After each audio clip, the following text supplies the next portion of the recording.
Students, faculty, friends, and colleagues, I greet you all with the Islamic greeting of peace. Assalamu alaikum wa rahmatullahi wa barakatuh. Today is the third event in a series of events sponsored by the Muslim Student Union at UCI.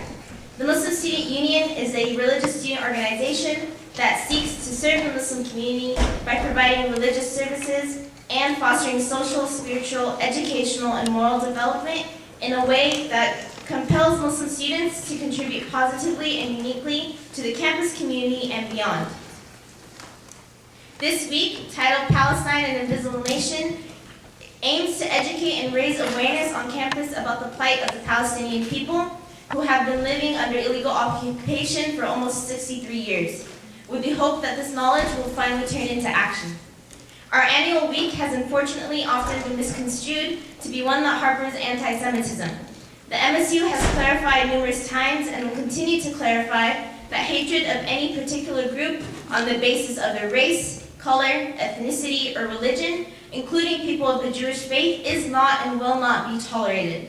We will be the first to speak out against these injustices, just as we would speak out against any other form of racism, no matter what group it targets. Although this goes without saying, the MSU strives to explicitly state its beliefs nonetheless. It is absolutely hypocritical and immoral to label anyone who has the courage to stand up and speak out against the apartheid state of Israel as anti-Semitic. This week's aim, in short, is simply to call for an end to the oppression of the indigenous Palestinians. Just as it would make sense to call for an end to the oppression that took place in Nazi Germany, it is absolutely imperative that we call to the end of 63 years of systematic subjugation and repression of the Palestinian people.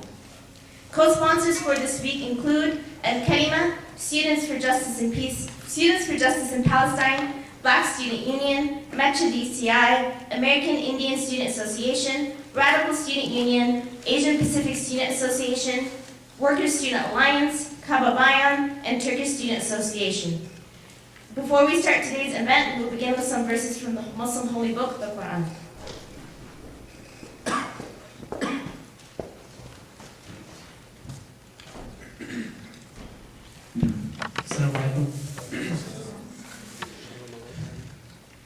أعوذ بالله من الشيطان الرجيم بسم الله الرحمن الرحيم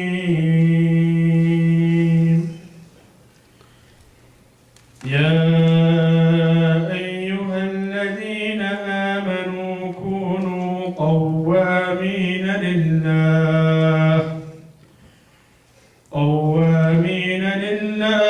شهداء بالقسط ولا يجرمنكم شنآن قوم على ألا تعدلوا اعدلوا هو أقرب للتقوى واتقوا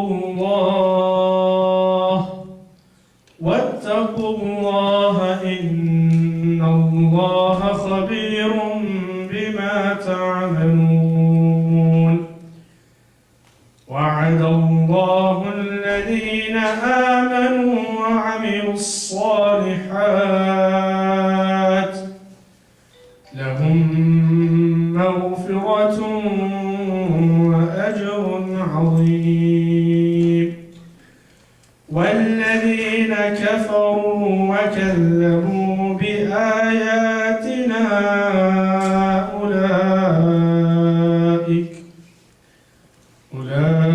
أولئك أصحاب الجحيم صدق الله العظيم. The translation. In the name of Allah, most gracious, the most merciful. O you who believe, stand out firmly for Allah and be just witnesses, and let not the enmity and hatred of others make you avoid justice.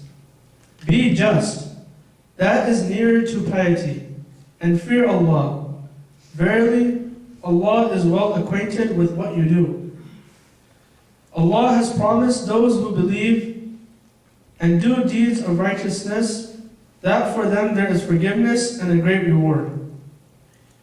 They who disbelieve and deny our signs are those who will be the dwellers of the hellfire. Sadaqallah.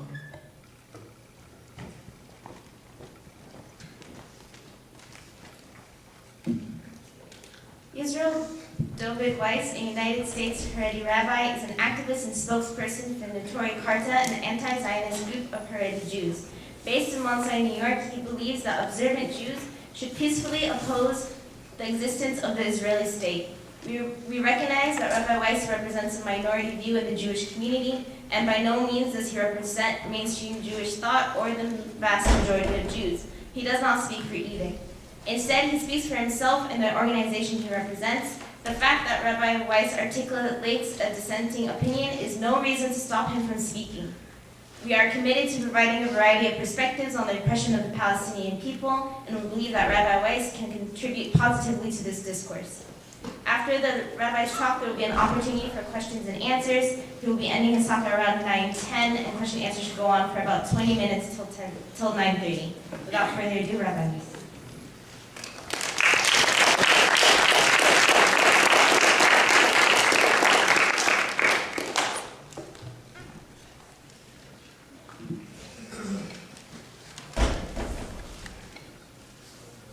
With the help of the Almighty, I pray to the Almighty to bestow upon me His truth, His wisdom, and that I should be worthy of conveying this truth to this august gathering. Our obligation on this world is to sanctify the name of the Almighty, and I'm honored to be invited to come here, and I pray to the Almighty that I should be worthy of sanctifying His name, and God's name, one of His attributes is Shalom, Shalom, peace, that we should be able to accomplish bringing peace through knowledge. And so I hope God takes my prayers. I mean, to all the people gathered here, first of all, Assalamu alaikum. I'd like to thank especially the President of the Muslim Students Union, Facade, and the whole Muslim Students Union of Irvine for arranging this and giving me again this privilege and honor of being able to present the view of Judaism. The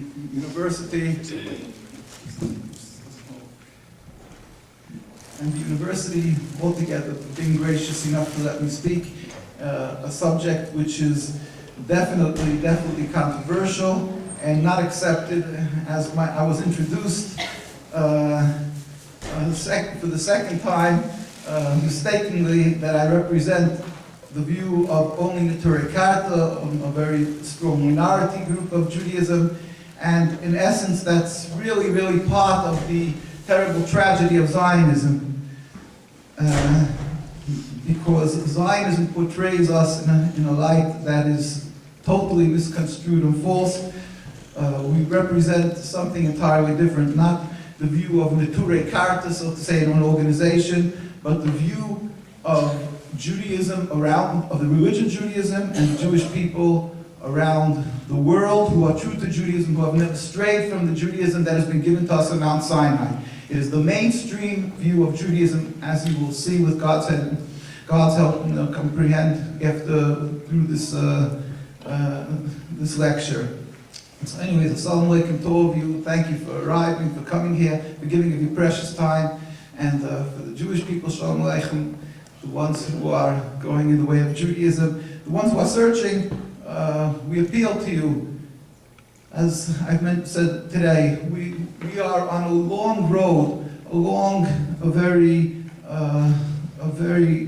hard road we've gone through since the destruction of the temple. It's called Gullus, it's called exile, and it's a decree of God. It's not because of our physical lacking that we are in this exile, as Zionism wants to portray, but we believe, anybody who's true to the religion of Judaism knows that the concept, the reason for 2,000 years we don't have a temple and the destruction of the temple is purely because it was God's will.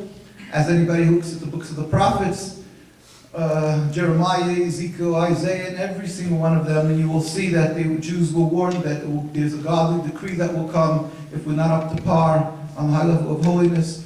and that we will be sent into exile. We are in this exile, which eventually came about with the destruction of the temple. It is because of our spiritual lacking, and that is clear to any Jew who is true to Judaism. The solution is again a spiritual concept, not to take up some guns and try to fight the hand of God, which is ridiculous, only to go back to the service of God. And God promises us as the ruler of the world that we will be eventually, we will be taken out of this, and we will be redeemed, that the time will come when there will be a redemption, where all humanity will recognize the one God, and we will all go up and serve God. This time period, this 2,000 years of exile, has been very, very, very harsh for the Jewish people. I've gone through many, many trials and tribulations. The well-known ones are the Spanish Inquisition and the Crusades and World War II, Hitler, the Nazis. But there's many, many, many war periods and times and troubles and pogroms that Jewish people have gone through and died, been slaughtered and died for the name of God and for the name of upholding their religion. Now, in the last 100 years, a movement has started, something called Zionism, the State of Israel, that claims the representation of Judaism and the Jewish people. They use the symbols of Judaism, the name Israel, which is sacred in the Torah, it's the name of Jacob. They use the symbol of David, the Star of David. David was our king who wrote the Psalms, who was so close to the Almighty. And they use these symbols for their rebellion against God, for their sacrilege, a state that openly defies God and declares itself a democracy free of God. They may allow God, supposedly, but they're free of God. It's a democracy, supposedly. At the beginning they wanted maybe Marxism or socialism or communism, whatever their first leaders were. But today they want to claim that they're a democracy. Also was probably a big farce. But one thing that's clear, they don't consider themselves a religion, a monotheism, to believe in the one God, and that is what they're responsible for and required to do. And this movement, tragically, has claimed the souls of Jewish people around the world. The majority of Jews, unfortunately, today, although it's shameful for me, it's humiliating to say, but the Jews around the world, the majority are not religious. They're reformed, they're conservative. They reform, meaning they're going to reform God's Torah. They're going to go away from God's Torah. They flaunt the issue. They call themselves Reform. What does that mean? They're reforming a Torah that was given by God. This whole movement is the majority of Jews in the United States. They don't keep the Ten Commandments, the Sabbath, and so forth. And they look at themselves as respectable representation of Judaism, either because of their wealth or their numbers, but whatever it is, one thing is certain. They don't represent the Torah, they don't represent the covenant that we have made with God on Mount Sinai, that we've given our lives for, and that we stood for, and our parents, grandparents, the golden chain since the time around 3,000 years ago, since the time that we were on Mount Sinai up till today, that we proudly gave our lives for throughout the generations. We talk about it, we study it, we pass this on to the generations that we've given our lives to uphold God's Torah and not to stray one iota. In our laws, it says that if people take a certain person, a Jewish person, and tells them that they must desecrate the Torah, they must breach one of the laws of the Torah in order to show that he's going against God, that he must be ready to give his life for that. It says, the Torah teaches us even on the smallest, even on a custom, even on a custom that the Torah tells us that we have. If they're doing this especially to show that the Jews are going, forsaking God and going against the Torah, we have to give our lives for. If it's public, if it's something which will be a desecration of God's name in public, there's certain laws, there's certain times that all the laws that pertain to this one has to study and know. But one thing is certain, we've been giving our lives constantly for this, for upholding the Torah.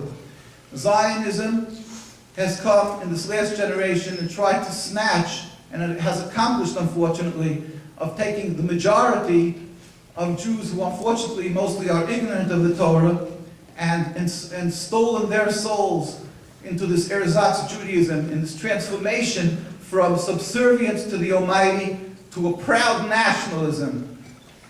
a movement that is void of any spirituality, void with intention of God, excluding God from the equation, a state that flaunts the fact that they desecrate the Sabbath. They made a law system that openly does not uphold the teachings of the Torah, the covenant that God gave us, the Holy Torah that we have been practicing for thousands of years, and that a Jewish person, when they have a court, when they have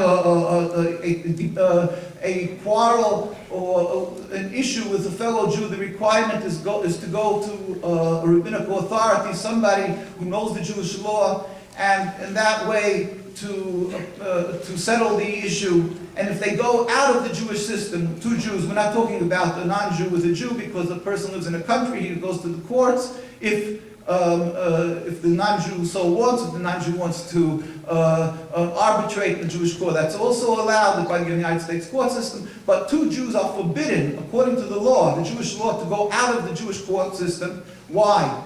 Because then you are desecrating God's name. You're saying that God's Torah, God's wisdom, is less than the secular system that was created, and that is considered blasphemy. And it's clearly in our law system in Shulchan Aruch, it says that is blasphemy. Zionism, when they made the so-called Jewish state, using the Star of David, they created a whole other law system. Oh yes, they created a rabbinate. They created a chief rabbi, and all these puppets and all that they have in order to present themselves as if they're doing the will of God. So when they want to cut down the olive trees of the Palestinian people, they should be able to sign it off by a rabbi. Or when they want to dig up graves of the Jewish people, what they're doing constantly till today. You can Google and find on Jewish sites how Jewish people are being brutally beaten, which we'll be talking about by many constantly, up to today, every day, every few days this happens. Jews get beaten because they're upholding the Torah, or that they're making demonstrations against the state. And many times it has issues that has nothing to do with the Palestinian people in essence, or the existence of the state, which we mourn every day. It has to do with the flagrant breaching of all the Torah laws. For instance, when they decide to make a hotel or make a highway, and it just happens to be that it's going through a Jewish cemetery of 1,000 years of great rabbis, or even any human being is holy in the name of God, and they just with impunity they dig up the graves. They get it signed off by their rabbinate, by their window dressing, their rabbinate, and they go and they dig up the graves. Or when they decide to sell body parts, so they make autopsies until they're caught.